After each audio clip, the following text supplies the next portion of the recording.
It's good morning guys, welcome to this video. इस video में आपका स्वागत है। Today what we will do is we will solve this problem and before we solve this problem my main endeavor is going to first explain you the concept.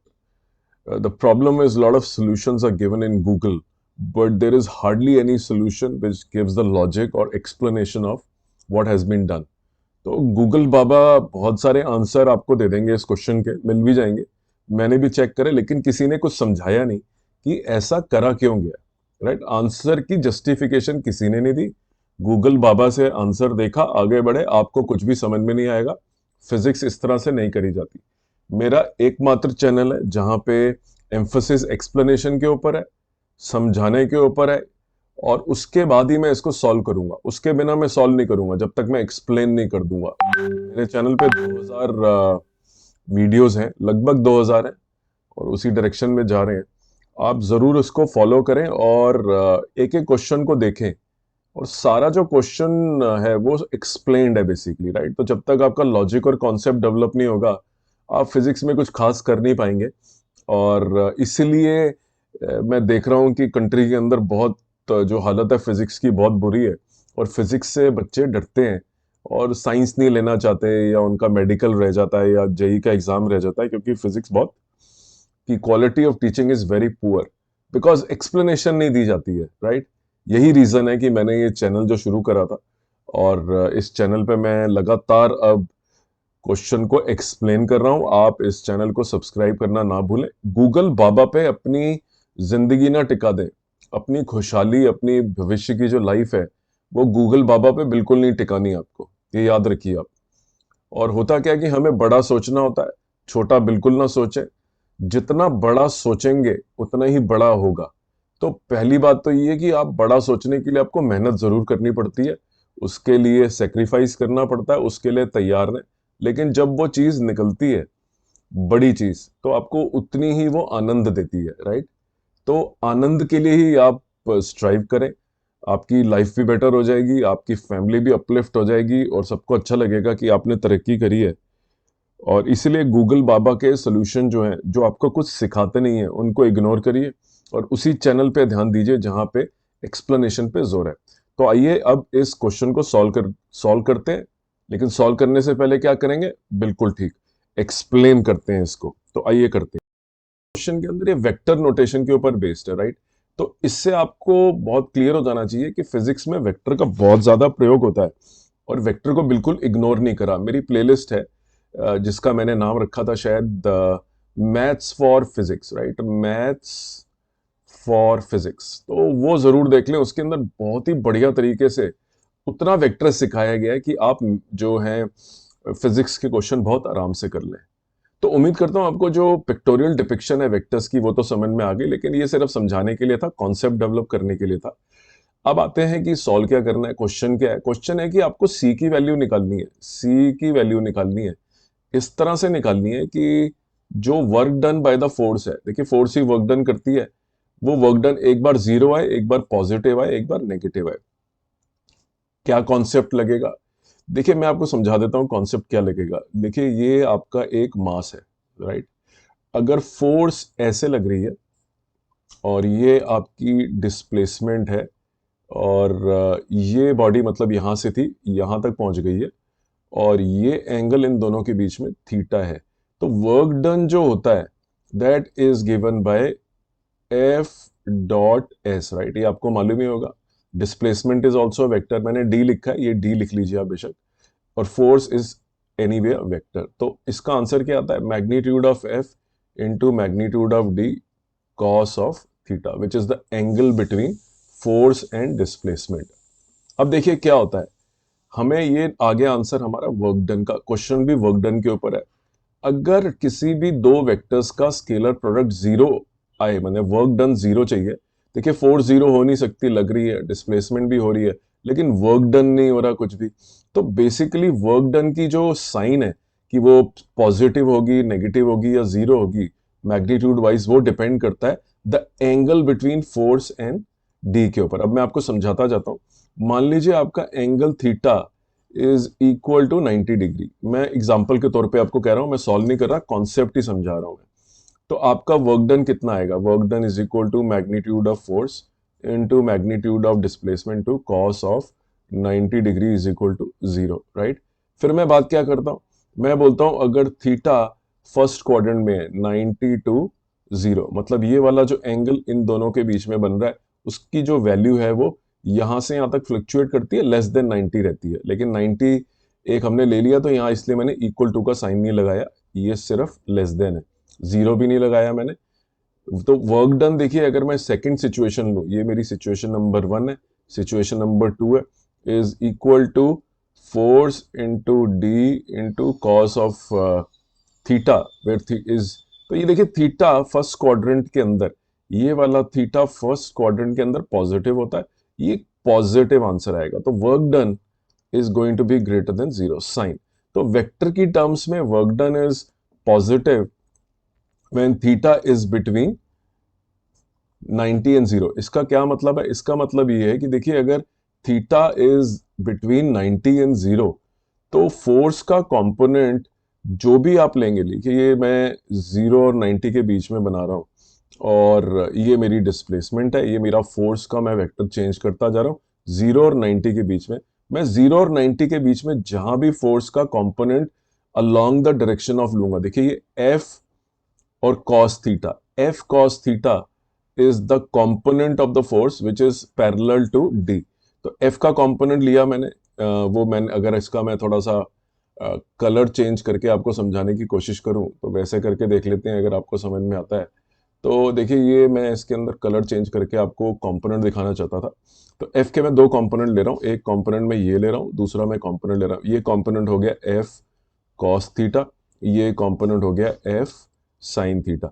F sine theta contributes to no work, कोई काम नहीं होता इसकी वजह से, क्योंकि ये perpendicular to displacement है, 90 डिग्री वाला केस है। तो ये बेसिकली जब angle between force and displacement is 90 degree, ये वही वाला केस है बेसिकली, क्योंकि यहाँ पे जो आपका एंगल है वो 90 डिग्री बनता है, राइट? तो ये दूसरी सिचुएशन देखिए जहां पे थीटा, ये F sine theta does not contribute to work, ये याद रखिए आप, right? Because only F cos theta contributes to work which is parallel to the displacement. ये डिस्प्लेसमेंट की डायरेक्शन है, एफ कॉस थीटा की भी वही डायरेक्शन है, परपेंडिकुलर अगर फोर्स हो जाएगी तो angle between these two will become 90 degree, तो यही आंसर आ जाएगा, राइट? तो एफ कॉस थीटा जो इसका हॉरिजॉन्टल कंपोनेंट है फोर्स का, और डी भी हॉरिजॉन्टल है, ये तो पॉजिटिव ही रहेगा हमेशा, क्योंकि theta is between 0 and 90 degree.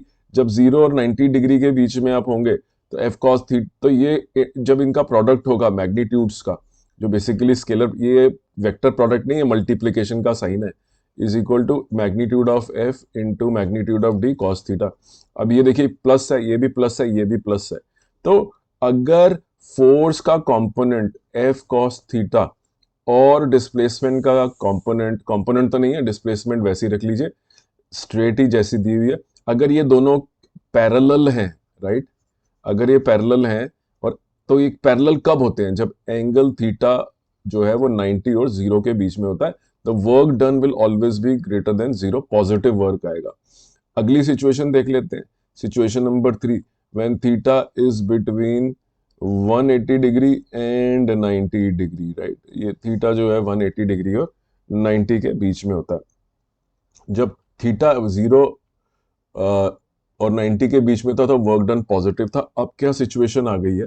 Situation ये आ गई है कि ये आपकी डिस्प्लेसमेंट है, मान लीजिए डिस्प्लेसमेंट वेक्टर है आपका, फोर्स आपकी जो है वो angle it is making greater than 90, तो ये 90 से बड़े एंगल में बना रहा हूँ फोर्स के अलग अलग, ये देखिए ये फोर्स के अलग अलग एंगल है, राइट? और ये एक और बड़ा एंगल है। Now the angle between displacement and the force, मैं फोर्स की अलग अलग सिचुएशंस दिखा रहा हूँ, मान लीजिए थीटा 1 है, ये थीटा 2 है, थीटा 3 है, इस सारे के जितने भी थीटास हैं ये सब इस कैटेगरी के हैं, 90 और 180 के बीच में। अगर अब आप फोर्स का कंपोनेंट लेंगे तो वो इस डायरेक्शन में आएगा। कैसे आएगा? देखिए ऐसे, ये आपका पॉजिटिव एक्स एक्सिस है, फोर्स की डायरेक्शन ये है। अब मैं फोर्स के दो कंपोनेंट लेता हूँ, एक कंपोनेंट ये, एक कंपोनेंट ये जो फोर्स है ये एंगल बना रही है कितना? ये वाला थीटा, और ये कितना एंगल बन जाएगा आपका? 180 माइनस थीटा। तो अगर ये वाला कंपोनेंट आप लेंगे तो ये बनेगा F cos of 180 minus theta.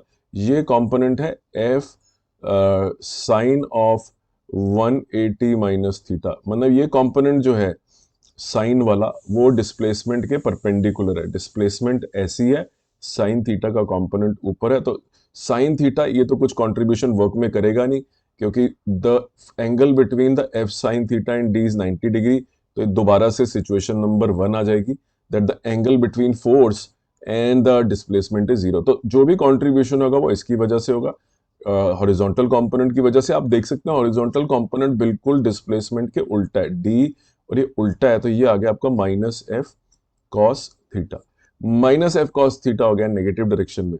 और अगर आप इसको देखें तो देखिए नेगेटिव साइन आ गया, इसका मतलब magnitude of F into magnitude of D cos of theta third situation में, इस सिचुएशन में will come out to be minus F D cos theta. देखिए नेगेटिव साइन ऑटोमेटिकली आ गया, क्योंकि यहाँ पे वर्क डन जो हो गया अपने आप ही नेगेटिव बन गया। इसका मतलब अगर एक सिचुएशन हो जहां पे डिस्प्लेसमेंट और फोर्स उल्टी हो, मान लीजिए आप फ्रिक्शन की बात करते हैं, आप इस बॉडी को खींचते हैं, फ्रिक्शन फोर्स जो एक्ट कर रही है ऐसे कर रही है, इस समय क्या होगा, इस समय फ्रिक्शनल फोर्स इसको रोकने की कोशिश करेगी बॉडी को, the force is in this direction, displacement.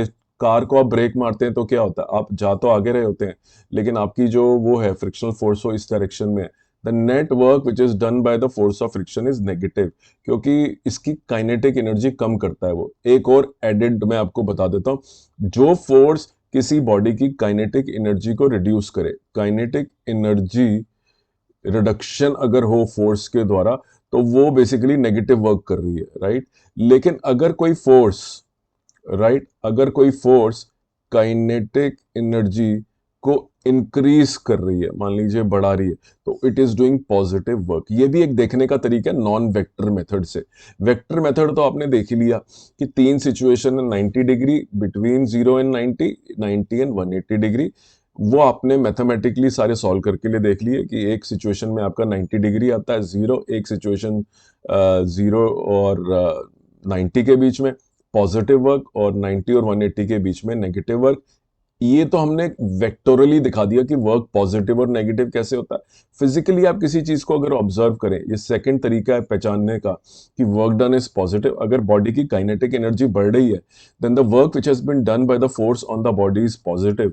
If the kinetic energy of the body reduces, then the force applied, आपने किसी को धक्का दिया तो वो तेजी से आगे जाता है, राइट, तो आपकी फोर्स ने उसकी एनर्जी को बढ़ा दिया, काइनेटिक एनर्जी को। आप अपने दोस्त को धक्का देके देख लीजिए, धक्का देने से क्या होगा, उसकी एनर्जी बढ़ जाएगी, काइनेटिक एनर्जी। इसका मतलब आपने जो फोर्स लगाई वो काइनेटिक एनर्जी को बढ़ा रही है, तो आपने पॉजिटिव वर्क करा है।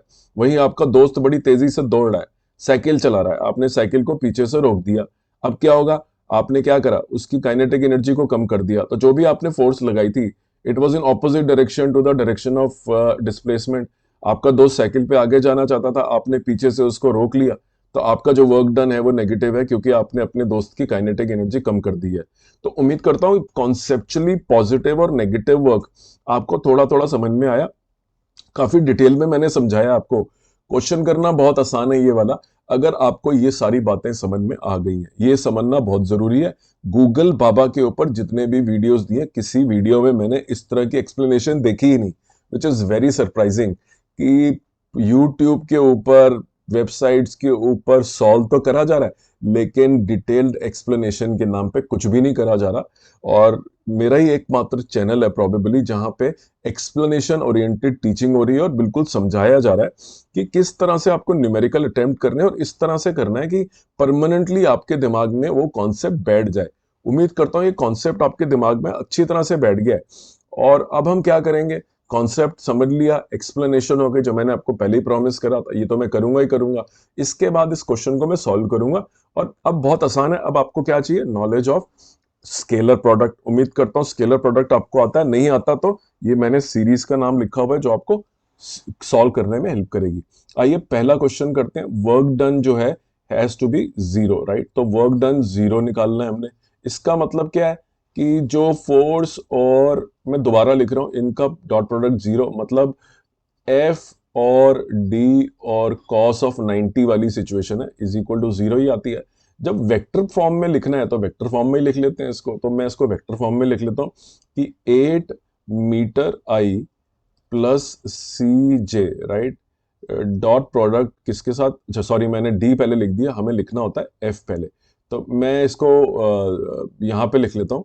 दिस इज, इसको ठीक कर लेते हैं, 2 न्यूटन आई माइनस 4 न्यूटन जे, राइट। या फिर ये न्यूटन में है क्योंकि फोर्स है, और वेक्टर को मैं लिख रहा हूँ 8 मीटर आई और प्लस सी जे। ये भी मैंने आपको समझा दिया था कि डायग्रामेटिकली कैसे नजर आएगा। इसको मल्टीप्लाई कर लेते हैं, आई डॉट आई, आई आई वाले मल्टीप्लाई होते हैं, I dot I will be 1, तो 2 8 16, 4 into C plus 4c is equal to 0। उम्मीद करता हूँ ये आपको पता है कि वेक्टर प्रोडक्ट और स्केलर प्रोडक्ट में फर्क क्या। नहीं है तो अभी इमीडिएटली मेरे चैनल पे जाके मैथ्स फॉर फिजिक्स या वेक्टर की सीरीज देख लीजिए, उसमें पूरी तरह से समझाया हुआ है। This implies c is equal to -16/4 is equal to -4। c की वैल्यू अगर -4 होगी तो the work will be 0। Second situation में आ जाते हैं, वहां हमें क्या करना है, ग्रेटर देन 0 रखना है। तो हम क्या करेंगे, 2 न्यूटन प्लस 4 जे। सेम चीज कर रहा हूं मैं, सिवाय इसके कि ये भी न्यूटन में है, ये भी न्यूटन में है, ये बेसिकली आई कंपोनेंट है, और डॉट 8 मीटर जे प्लस सी जे, राइट। इसका प्रोडक्ट ग्रेटर देन 0 आना चाहिए because the force component is parallel, right. इसके अंदर क्या होगा, जो फोर्स का कंपोनेंट है horizontal component F cos theta, और डिस्प्लेसमेंट एक ही डायरेक्शन में, एंगल जो है that is between 90 and 0, just a repetition for your benefit. इसके बाद हम बात करेंगे 2 8 16 plus 4c should be greater than 0, 4c is greater than -16, c is greater than -16/4 is equal to -4। तो c has to be greater than -4, तब जाके अगर c की वैल्यू -3 -3.9 होती है, तब जाके आपको पता चलेगा कि the work done is greater than 0। उम्मीद करता हूँ ये भी आपको समझ में आया। तो बेसिकली कुछ भी नहीं करना, ये डॉट प्रोडक्ट लेते जाएं और कंडीशन लगाते जाएं जो आपने लिए। तीसरी सिचुएशन, आपको नेगेटिव वर्क चाहिए, मतलब एफ कॉस थीटा की जो डायरेक्शन है वो उल्टी है displacement. So this is F cos theta और ये डी है आपका। तो आपका जो आ गया 2 न्यूटन आई प्लस 4 जे, राइट, डॉट 8 मीटर जे प्लस आई था, सॉरी ये जे हो गया आपका, should be less than 0, negative work. तो वही आ गया आपका 16 plus 4c should be less than 0 and c should be less than -4, मतलब c की वैल्यू -5 हो, c की वैल्यू इक्वल टू -6 हो। अगर इस तरह की वैल्यूज आती हैं तो ये अपने आप ही वर्क डन जो है वो नेगेटिव वर्क डन हो जाएगा। उम्मीद करता हूँ देखिए सॉल्व करना कितना इजी था, राइट। c की 3 कंडीशन आई, c इक्वल टू -4 हो गया तो 0 वर्क, c ग्रेटर देन -4 हो गया तो work is greater than 0, positive work. ये वर्क डन 0 हो गया, c less than -4, work done is less than 0। तो कोई खास मुश्किल नहीं था, प्रोवाइडेड आपको ये कॉन्सेप्ट पता होते, आपको स्केलर प्रोडक्ट की नॉलेज होती है, आपको समझ होती है कि वर्क डन वेक्टर्स में कैसे सोचा जाता है, किस तरह से उसके बारे में हमें सोचना है। एक बार क्विक रिवीजन कर लेते हैं, हमने क्या क्या पढ़ा। हमने पढ़ा कि अगर f का component is parallel to the displacement, then the work done is positive. If f component is perpendicular to the displacement, the work done is 0. If f horizontal component, मैं बार बार component बोलता हूँ तो horizontal ही बोलता हूँ, horizontal component is anti parallel to displacement. माने anti parallel का क्या मतलब होता है, उल्टा। ये देखिए डिस्प्लेसमेंट ऐसे है तो फोर्स का कंपोनेंट ऐसे है, एंटी पैरेलल, राइट, मतलब ऐसे इस तरह से। एंटी पैरेलल तो खैर 180 डिग्री की सिचुएशन को एंटी पैरेलल बोलते हैं, लेकिन for the purpose of understanding force का कंपोनेंट जो है बिल्कुल उल्टी डायरेक्शन में, तो वो भी एक तरह से एंटी पैरेलल ही है तो वो एफ कॉस थीटा ही, लेकिन नेगेटिव साइन आता है क्योंकि वो कंपोनेंट तो एंटी पैरेलल ही है, राइट।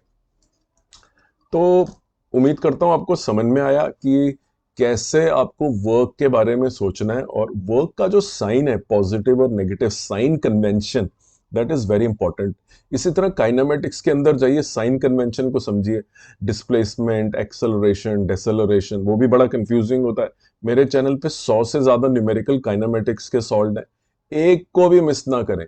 वही क्वेश्चन आपको जेई, नीट, स्टेट बोर्ड, अगर आप यूएसए में पढ़ते हैं या आप कहीं यूरोप में पढ़ते हैं, पोर्चुगल में पढ़ते हैं, फिलीपींस में पढ़ते हैं, वही क्वेश्चन आपको आएंगे जो मैंने आपको आज करके दिखाए हैं। और मेरे चैनल पे 2000 वीडियो है। Again please don't depend on Google बाबा and waste your time. only see the channels where explanations are given and nice explanations are given which stay with you permanently. ऐसी explanation जो आपके दिमाग में permanently रहती है, वही explanation है. जो क्वेश्चन आपने सॉल्व देखा लेकिन अगले दिन आपके दिमाग से उड़ गया, आपको कुछ समझ में नहीं आया, दैट इज यूजलेस टोटली.